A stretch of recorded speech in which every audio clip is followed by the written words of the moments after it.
Hi students, welcome in Jizamata Academy.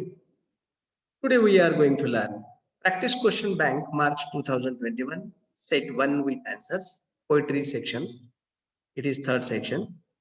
Before that, we have learned two sections, first and second. For first and second sections, you can watch our videos. So let's learn the section 3, poetry. या तिसऱ्या part मध्ये section 3 मध्ये poetry बद्दलचे प्रश्न उत्तर आपण. So let's learn. चला तर मग बघूया तिसरा भाग.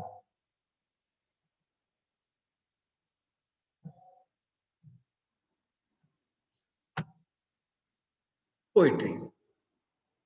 Read the extract and answer the questions given below.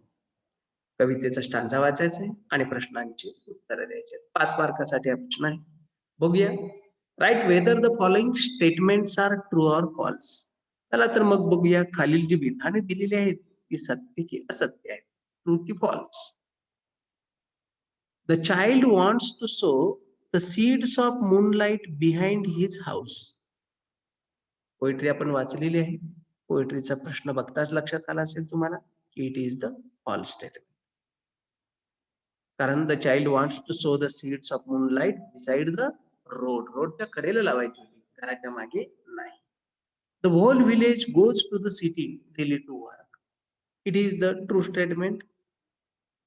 When father returns home, the child is asleep. It is also the true statement.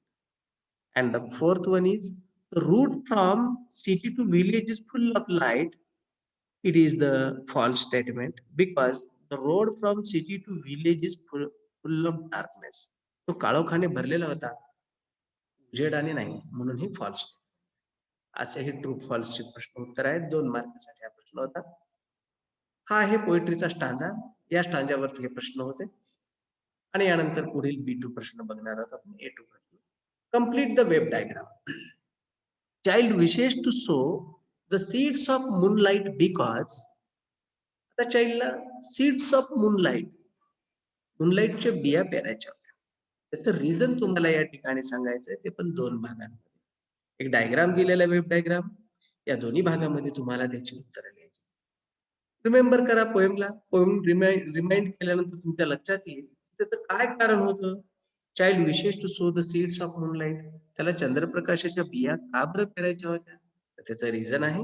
पाहूया आपण. First reason, whole village goes to the city daily to work and while returning home they get late night and there is neither bus nor car to fly.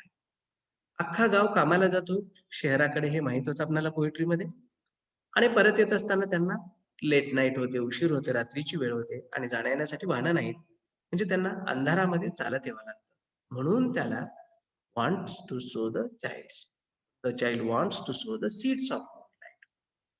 Second reason आहे, as well as the route is tough and full of snakes and scorpions. दुसरं कारण आहे, रस्ता कसा होता, tough होता, फुल of snakes and scorpions होते, विंचू होते, साप होते. So the child wishes to sow the seeds of moonlight beside the road.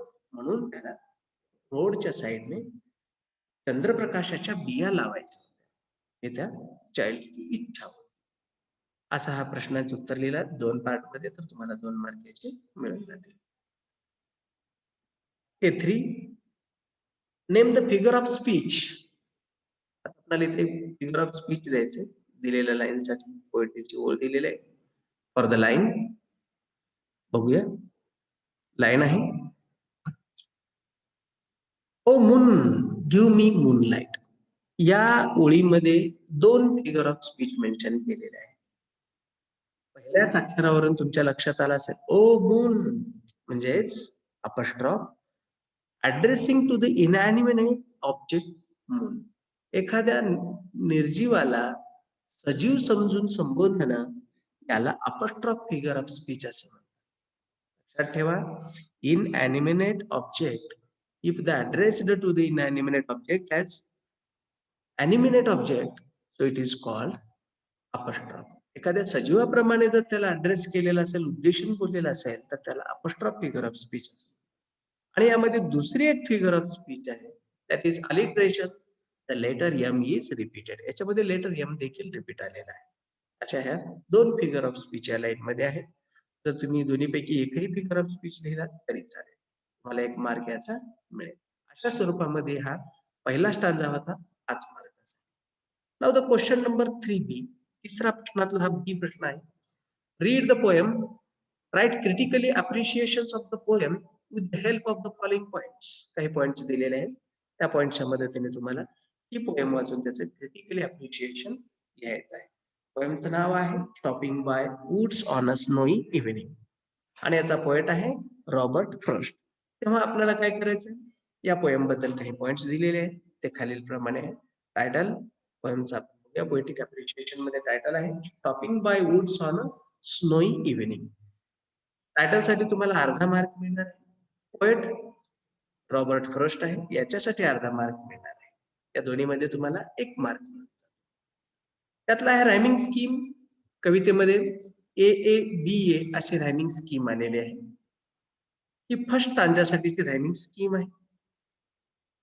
आपण या ठिकाणी असं लिहू शकतो rhyming scheme for first stanza A. प्रत्येक स्टांजाची रायमिंग स्कीम लिहिलात तरी चालेल किंवा कुठल्याही एक स्टांजाची रायमिंग स्कीम लिहिलात तरी तुम्ही चालेल, पण तिथं स्टांजा लिहावा लागेल. फर्स्ट स्टांजा म्हणून रायमिंग स्कीम म्हणून लिहावी लागेल. फिगर ऑफ स्पीच दिलेल्या पोएमवर तुम्हाला अलिट्रेशन फिगर ऑफ स्पीच आहे. त्यासाठीच एक्झाम्पल आहे the woods are lovely dark and deep. त्यामध्ये letter D is repeated. Dark deep मधला डी, त्या दोन्ही मध्ये लेटर डी रिपीट आहे म्हणून याला अलिट्रेशन फिगर ऑफ स्पीच असं. The sound D is repeated. कुठलीही एक फिगर ऑफ स्पीच आणि त्याचं एक एक्झाम्पल मांडला तरी चालेल. द थीम और central idea of the poem. This is for 2 marks. What is the theme of the poem? Poem's theme बघूया आपण. The theme of the poem is to tell us the importance of duties in the life than entertainment and enjoy. या कवीने कवितेमध्ये अगदी सुंदर शब्दामध्ये आपल्याला कवितेचं theme सांगितलं. कवितेचं थीम काय आहे? The importance of duties in the life than entertainment and enjoy. In this poem, poet wants to enjoy and pass the time in snowy wood, but he remembers his which he has to complete before sleep. So he left the wood. कवीला snowy evening मध्ये त्या wood मध्ये जंगलामध्ये entertainment करायचा होता, enjoy करायचा होता आणि पास द टाइम घालवायचा होता. परंतु ही रिमेंबर्स हिज ड्युटीज, पण त्याला त्याच्या कर्तव्याची जाण होते, कारण झोपण्या अगोदर त्याला आणखीन कामं करायची होती. So he left the wood, म्हणून त्याने ते जंगल सोडलं. It tells us the importance of duties in the life. यातनं काय कळतं आपल्याला? Importance of duties in the life हे सेंट्रल आयडिया आहे आणि याला 2 मार्क. अशा स्वरूपामध्ये पोएटिक फिगर ऑफ स्पीच मध्ये, पोएटिक अप्रिशिएशन मध्ये तुम्हाला 5 मार्क मिळू शकतात. आणि तुम्ही जर व्यवस्थित लिहिलात तर तुम्हाला 5 पैकी 5 मार्क त्यामध्ये मिळतील. म्हणून यातील महत्वाचे मुद्दे लक्षात ठेवा. मांडणी व्यवस्थित ठेवा. वाक्याच्या रचना करेक्ट ठेवा, म्हणजे तुम्हाला 5 पैकी 5 मार्क येथे मिळतील. असा होता हा पार्ट 3. हा पार्ट तुम्हाला आवडला असेल तर या व्हिडिओला नक्की लाईक करा, शेअर करा, तुमच्या मित्रांना शेअर करा, सबस्क्राईब करा चॅनलला आणि पुढील व्हिडिओ पाहण्यासाठी पार्ट 4 आम्ही लवकरच आपल्या सेवेमध्ये. थँक्यू.